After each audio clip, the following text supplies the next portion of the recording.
You know how some movie scores are just so powerful? They become a character in the film, they build entire worlds, create this unbearable tension, and make you feel things you didn't even see coming? Well, there's a really good chance that many of your absolute favorite soundtracks were all written by the same guy. So today, we're going to dive into the work of a true architect of sound. At first glance, you'd think, not a whole lot, right? I mean, you've got a classic animated movie about a lion cub, a super gritty comic book thriller, and a massive sci-fi epic on a desert planet. But what if I told you they're all connected by one single, incredibly powerful artistic voice? Yep, the man himself, Hans Zimmer. For over 3 decades, this guy has literally been the architect of sound for modern movies, shaping the way Hollywood films feel and creating the music that defines generations of film fans. I mean, his impact, it's just undeniable. We're talking 2 Oscars, a bunch of Golden Globes and Grammys, and a staggering filmography of over 150 movies. The Daily Telegraph even called him one of the top 100 living geniuses. But here's the thing that gets me. His journey to becoming this legend, it started in a really unconventional way. Oh yeah, before he was scoring epic battles in ancient Rome or mind-bending heists in the dream world, Zimmer's whole approach to music was all about rebellion and just experimenting. And this quote, it just perfectly captures that early vibe.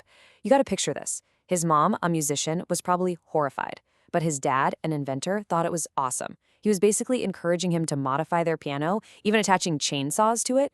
So he wasn't just learning music, he was learning to tear sound apart and put it back together in a new way.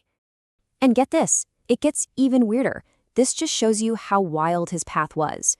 You can literally go watch the very first music video ever broadcast on MTV, and you'll spot a young Hans Zimmer right there playing keyboard. I mean, from a new wave pop star to an orchestral master, who does that? So the question is, how does a guy from a new wave band who, attaches chainsaws to pianos become a Hollywood icon? Well, it all kicked off when he got a chance to score a very different kind of movie. That film was 1988's Rain Man. The story goes that director Barry Levinson's wife heard a score Zimmer had composed for an anti-apartheid drama, and she was so blown away, she told her husband, "You have to hire this guy." Levinson took a gamble on this relatively unknown composer, and boy, did it pay off. Okay, so here's the crucial part. It's how Zimmer approached the score. Instead of doing the typical road movie thing with jangly guitars, he tried to get inside the head of Dustin Hoffman's character, Raymond. He took synthesizers and mixed them with steel drums to create this unique soundscape. He literally said he wanted to invent world music for a world that doesn't really exist. How cool is that? It was totally original. And you better believe Hollywood noticed. That innovative, character-driven score earned Zimmer his very first Academy Award nomination. Boom. He had arrived. And he did it by completely shattering the rules.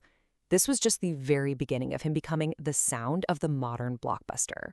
So after Rain Man, Zimmer basically became the guy you called if you wanted a score that was bold, innovative, and packed a massive emotional punch. He started to really define the sound of the big Hollywood blockbuster. I mean, just look at this list. You've got the soaring African choirs of The Lion King, the swashbuckling anthems of Pirates of the Caribbean, and the dark psychological tension of The Dark Knight and Inception. Every single one is iconic, and every single one shows how he can build an entirely new sonic universe for each film. So what's his secret? How does he do it? Well, guys who've worked with him, like the legendary director Ridley Scott, say it's because Zimmer actually thinks in pictures. He doesn't just write notes on a page, he's translating what he sees and feels from the story into sound. Scott even said he doesn't have to close his eyes to see the pictures when he hears Zimmer's music. That's a huge compliment. And so much of his genius is in those little brilliant details. For The Lion King, he didn't just write music, he flew all the way to South Africa to get authentic choir recordings. For the Joker in The Dark Knight, he created that chilling, unforgettable sound with just one single distorted cello note. He's the guy who gave us the Brahm from Inception that was in like every movie trailer for years. And for Dunkirk, he built the entire score around the sound of a ticking watch to give you that relentless heart-in-your-throat tension. And that brings us right up to today. See, Hans Zimmer isn't some historical figure we're looking back on. He is still very much out there, an active, evolving force, still pushing the absolute limits of what movie music can do. Think about this. In 2021, almost 30 years after his first Oscar, he grabs his second one for that mind-blowing, otherworldly score for Dune. It just proves his creative fire is burning as brightly as ever. His mark on the industry is, well, literally set in stone. He's got his own star on the Hollywood Walk of Fame. There's really no debate. He's one of the most celebrated and influential composers of all time. So, from attaching chainsaws to pianos, to being in a new wave band, all the way to creating these epic, Oscar-winning scores, Hans Zimmer's journey has just been one of constant, brilliant innovation. He's more than a composer, he's a sonic pioneer. And that leaves us with a big question. It's not just about what he'll do next, it's about how the entire world of movie sound is going to change because he was here.